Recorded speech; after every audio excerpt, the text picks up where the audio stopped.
ever feel that spark of an idea in your head, but Yeah. when you go to say it in English, it just, well, it fizzles. Uh-huh. Or maybe you're thinking, how can I sound less like a textbook and, more like someone I'd actually chat with? Yeah, That's the puzzle we're really digging into today. precisely.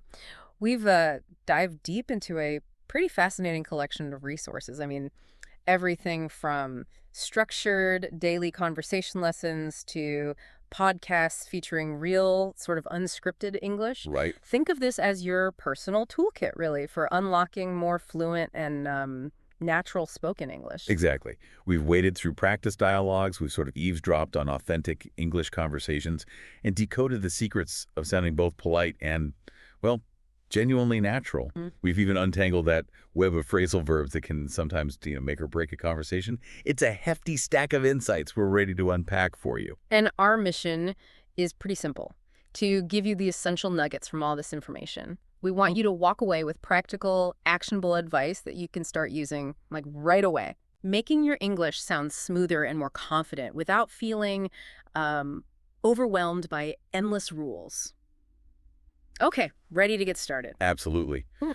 But with so much out there, where do we even begin to build that smoother, more confident English? Well, let's think about laying the groundwork first. The daily English conversation practice excerpts offer a really smart approach, I think. Okay. They emphasize focusing on the building blocks of everyday talk. The words we use most often, the common ways we structure our sentences. The basics. Exactly. And those little expressions, phrasal verbs, idioms that pop up constantly. That makes perfect sense. It's like learning the core chords on the guitar before you try to play a solo, right? Right. You need those fundamentals solid. And this resource sounds like it really gets down to that level. It suggests we should almost like live inside conversations on specific topics until they become second nature. Yeah. That sounds like a commitment. It does require consistent effort, yeah. But imagine the confidence that comes from knowing you can navigate common situations almost automatically. This resource covers 75 key topics, which is actually quite broad. Think about talking about your family, ordering in a restaurant, Uh-huh. sharing travel stories, discussing hobbies, or even just going shopping. These are the everyday scenarios where fluency really shines. 75 topics. Wow, that's a fantastic range.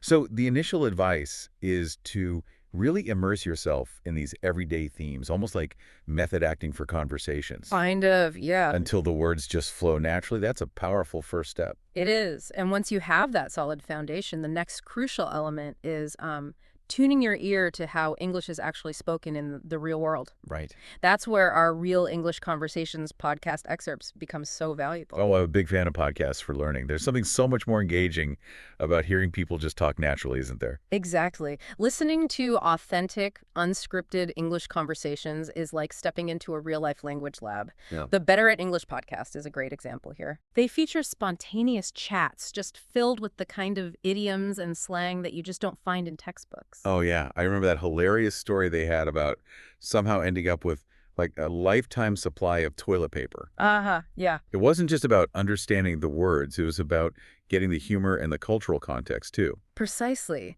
And what's brilliant about resources like Better at English and the Real English Conversations podcast is that they often provide transcripts and even vocabulary guides. That's super helpful. It allows you to really dig into the language. You can listen, follow along with the text, and, unpack any new words or phrases. That tip from the Real English Conversations podcast Yeah, about listening and reading at the same time, that's a game changer. definitely. It's like your brain gets a double dose of input, and actively looking up new words in context really makes them stick, doesn't it? It does. It's a much more active and effective way to learn than just passively listening. If we sort of zoom out a bit, you're not just memorizing words, you're seeing how they function in a living, breathing conversation. Yeah.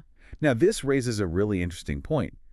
Once you're understanding those real conversations, how do you bridge the gap to making your spoken English sound, well, refined and natural? Ah, that's the magic trick we all want to learn is going from understanding to sounding like you truly belong in the conversation. Well, that's where our articles on polite and natural language come into play. Got Let's it. start with politeness. The 20 Expressions to Help You Sound More Polite article is a fantastic guide for this. Okay. It's quite remarkable how a few carefully chosen words can smooth interactions and show respect. Absolutely. It's about showing that you're considerate of the person you're speaking to, right? Totally. And this article gives so many practical tools, starting with the obvious, but, essential please and thank you. Indeed. But it goes deeper. Think about, pardon me, instead of just a blunt what, Yeah. it signals that you're engaged and value what the other person is saying enough to ask them to repeat it. Right. Similarly, starting a request with "sorry to bother you" shows you're mindful of their time. Right, those little additions make such a big difference in how you come across. And I like the examples for making gentler requests, like "I was wondering if," or "do you mind if?" Yeah, those are great. They take away any sense of demand and make your questions much more approachable. And by any chance, that's perfect for those exploratory questions where you're not even sure if something is possible. What's fascinating is how these polite phrases sort of oil the wheels of social interaction. Offering after you shows courtesy, Simple but effective. while responding to a thank you with "it would be my pleasure" elevates the interaction. Even when you need to disagree, starting with all due respect, can soften the impact of your differing opinion. Mm-hmm. And expressing genuine appreciation with "that means a lot to me" feels so much more impactful than just a quick "thank you." Kaz. Then in more formal situations, knowing phrases like "I regret to inform you," or a polite refusal like "I would love to, but," those are invaluable. Exactly. And notice how the article also covers politely stating desires with "I would like," apologizing for interrupting with "pardon my interruption," softening requests further with "if it's not too much trouble," and even addressing potential misunderstandings delicately with "I think you might be mistaken." It's a really comprehensive set of tools for navigating social situations with grace. It really is. So mastering these polite expressions is like having a social lubricant for your English conversations, just making them flow much more easily. Well put. Now, shifting gears a bit, how do we sound less formal and more like, a native speaker just chatting? That's where the 30 Natural English Expressions article provides some fantastic clues. It's about incorporating those everyday phrases that native speakers use almost, well, subconsciously. Like starting a casual conversation with "what's up" instead of a more formal "how are you?" That's Yeah. definitely what I hear all the time. Absolutely. And understanding the subtle difference between asking, "What are you up to?" looking forward, and "What did you get up to?" looking back. Ah, okay. That adds a layer of depth to your communication. And any word "from" Mm-hmm. is such a concise and natural way to check in about someone. Yeah. I can definitely see myself adding that to my repertoire. What's insightful here is how these expressions often carry layers of implied meaning. Take the variations of wonder. "I wonder" expresses curiosity. Right. "It's no wonder" explains a cause, and "it's a wonder" expresses surprise. Recognizing these subtle shifts is key to sounding natural. Yeah, context is everything. And "so far so good" is just such an efficient way to give a brief, positive update. And "under the weather," that's the go-to for saying you're not feeling quite yourself without needing to give a whole medical report. Precisely. And knowing the distinction between being on my way, meaning in transit, and in my way, meaning obstructing, Oh, that's a crucial one. absolutely crucial for clear communication. Then you have those phrases for talking about progress and catching up, like "I'm behind on," "catch up on," and "bring me up to speed on." Those are definitely essential for navigating any kind of project or shared task.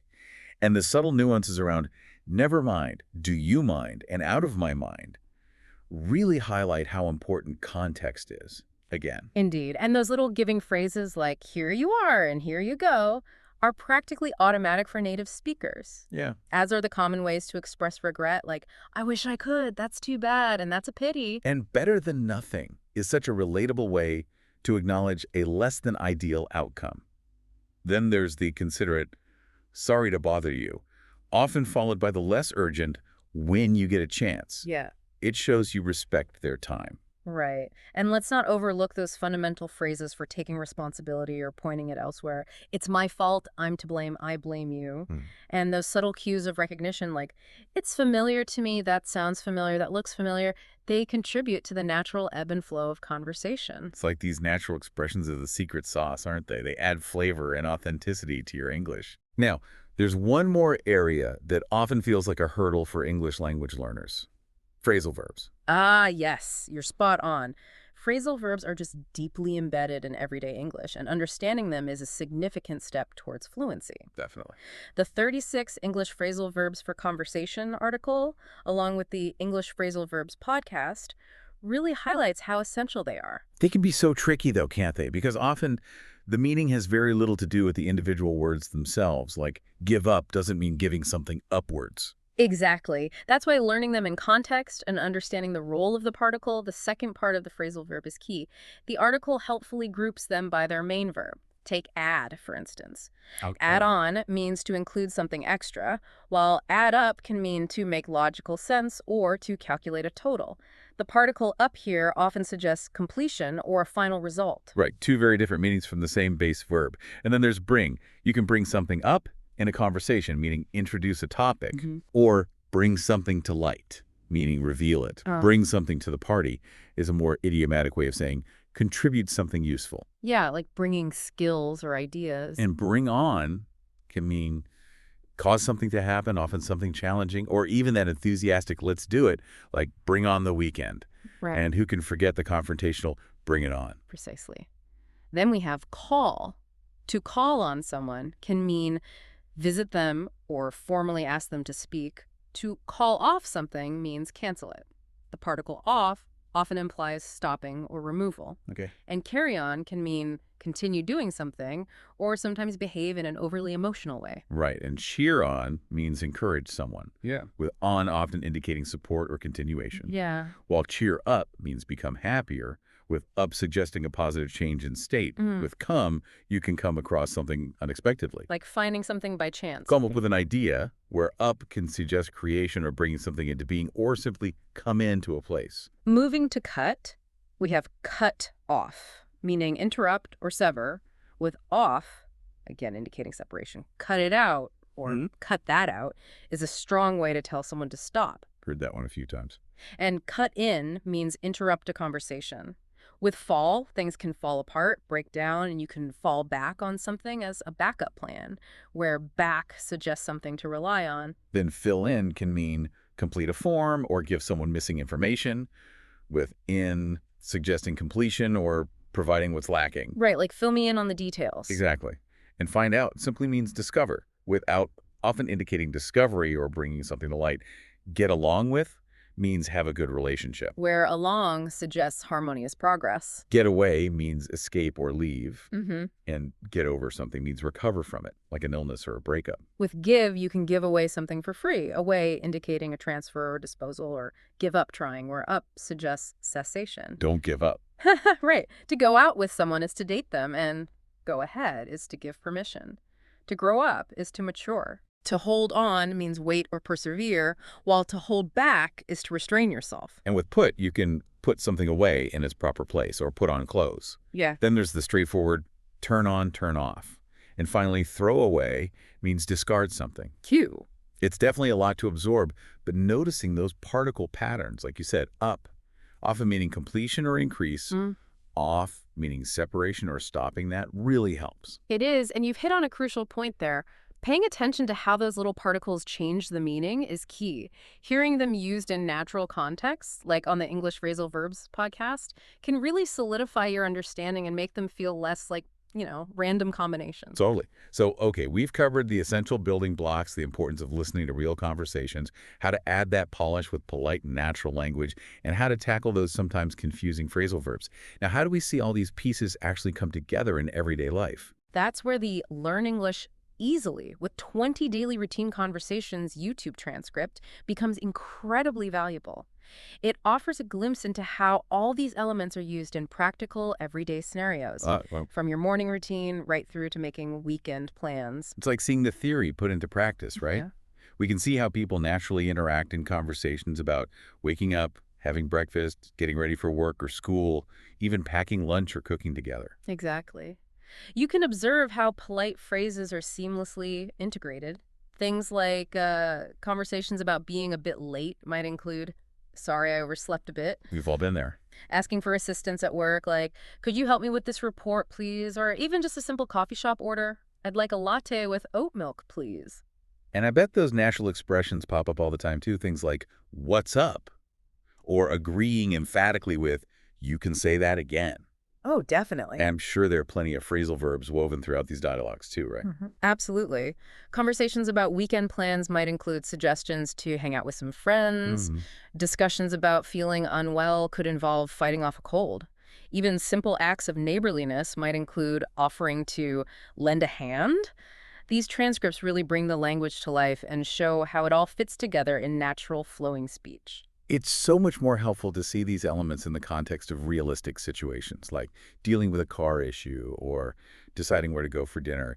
It makes learning feel less academic and, well, more immediately applicable. Precisely. And to really distill some of the most immediately useful phrases, the Top 10 English Phrases for Everyday Conversations article gives us a curated list of absolute essentials. Yes, these are the real workhorses of daily English, aren't they? Phrases like, how's it going for a casual greeting? The classic. Could you please repeat that for when you miss something? And the slightly more informal, I'm sorry I didn't catch that. And asking for someone's perspective with what do you think? That's crucial for engaging in any conversation.